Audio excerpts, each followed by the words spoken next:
Hi, it's Corrine here from the Culture Vultures, and it's 24th of December, Christmas Eve. And today is National Eggnog Day. So I wonder if anyone remembered those little bottles we used to have when we were kids. They were called Snowball, and then a tiny bit of avocado and loads of lemonade, and it made us feel really grown up drinking them. But I must admit, I'm not a big eggnog fan apart from that. Anyway, the chat in the cafe this week, I was thinking, if you were asked by a cut price supermarket to name their own products with similar names to the upmarket products, what would you come up with? And I was thinking maybe a washing powder and called Raz for the brightest shine with dazzling effects. Let's see what anybody else can come up with. It could be quite a fun one for this week. Now come the suggestions for this week. And the first one's from the Everyman and Playhouse, and they're showing A Christmas Carol for free until 5 p.m. tonight. So if you could just go on the link, just book a place and go straight on and watch it. If you've got time this afternoon, that might be quite nice to watch. And then the next one after that is The Nutcracker. It's on YouTube, the site's there again.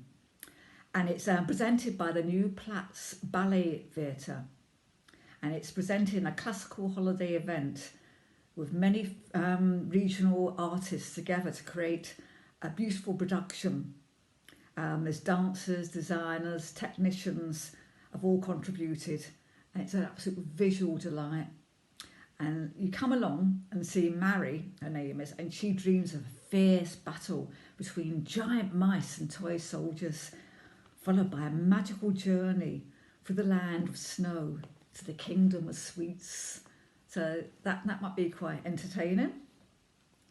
And then I thought this one was really good. I've not heard this before, but apparently it's called A Christmas Carol Goes to Court. And Christmas Carol was published on the 19th of December in 1843. And it was one of Dickens's most successful books. But apparently he found out there was a cheap rip-off book sold by an unscrupulous publisher going around with his book. So Christopher Day reveals how Dickens sued them in the court of the Chancery, where the courtroom wasn't the only thing in for a trial. So that's something you could watch. And then Peter Pan. And this brings the magic of theatre for the holidays. And let faith, trust and a little pixie dust sweep you off to Neverland. And it's from December the 19th it started, and it goes right on to January the 1st.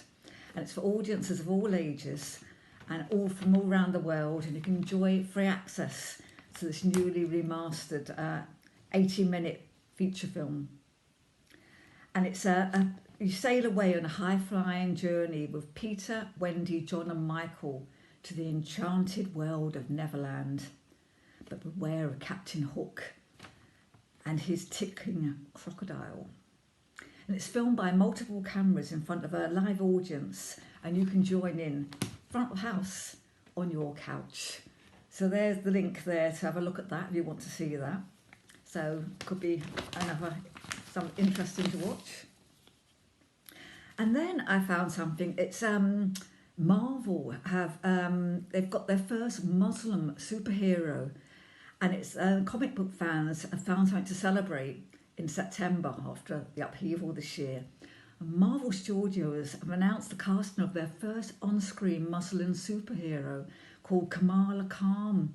And it's the alter ego of Miss Marvel. So it tells you all about it in here with the comic strips. And there is a speaker talking about it as well on a short video. So if you want to have a look at that's be interesting.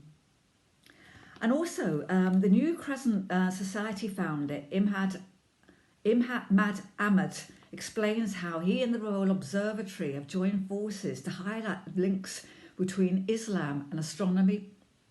While Conversations Manager Karen Jensen reveals what she's been doing to keep the museum's collections safe during lockdown. So that's a good article to look at. And we've also got the next one for the Maritime Museum is the Cutty Sark, is a remainder of Britain's sea trading past. And it's easy to forget how much we still rely on ships and ports to keep our food shelves stocked. Over 85% of the trade to and from the UK is transported by sea, and half the food we eat is imported.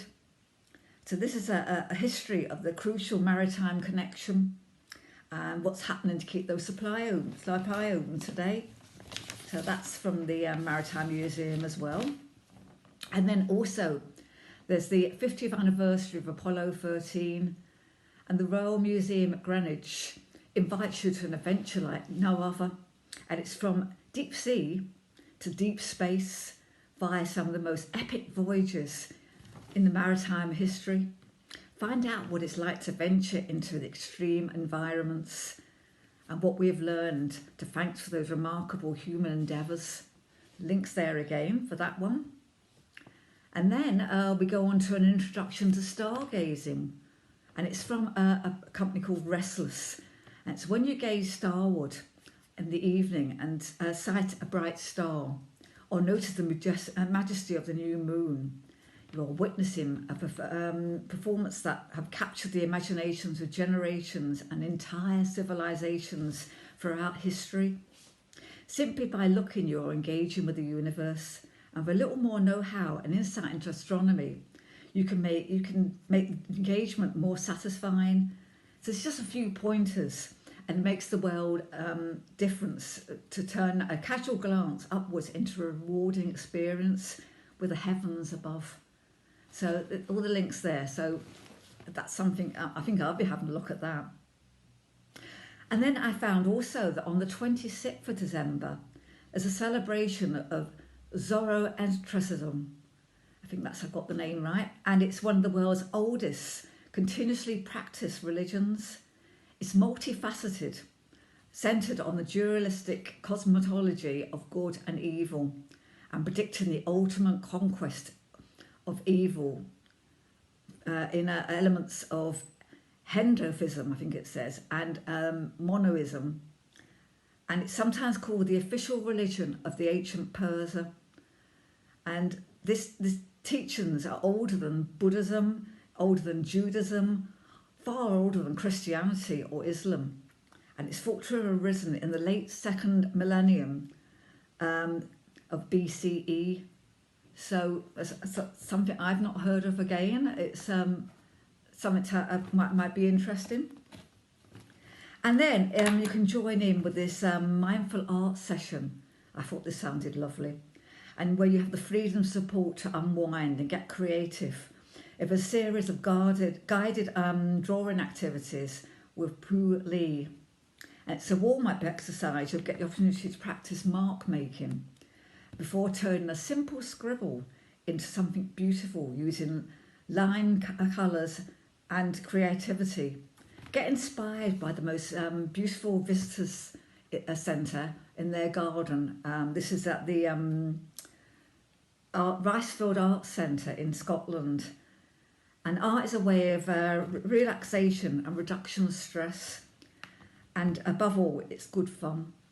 So this workshop is well suited for those who are not confident in drawing and want to get started with some creative work. All you need is pencils, rubber, some white paper, colouring pencils, pens, soft pastels if you have some, scissors, glue if you want to do collage, and unwanted newspapers and magazines. And so it's the Ricefield Arts Centre, which that they put on the Chinese dance on the last vlog. And it's in book via Eventbrite, so it might be something nice to have a go at over Christmas. And then I thought, I don't know who's Terry Pratchett fan, I know I am, but it's Hogswatch night on the 36th of December, if you can find that date. So happy Hogswatch to all you out there. But The Hogfather, if you want to have a read of that, is a fabulous book. It's a seasonal book, and the film, they've got a film out as well. I think it was shown on TV last year or the year before. And if you want something different, that's a really good one to watch. So in the meanwhile, thank you for listening to me. And there's plenty on the upbeat again with the poetry and poems and song. And if you want to keep in touch on the chat, that'd be great. And I wish you all the best. and let's hope things look up for next year. And I'll see you all in the new year. Thank you very much. Bye.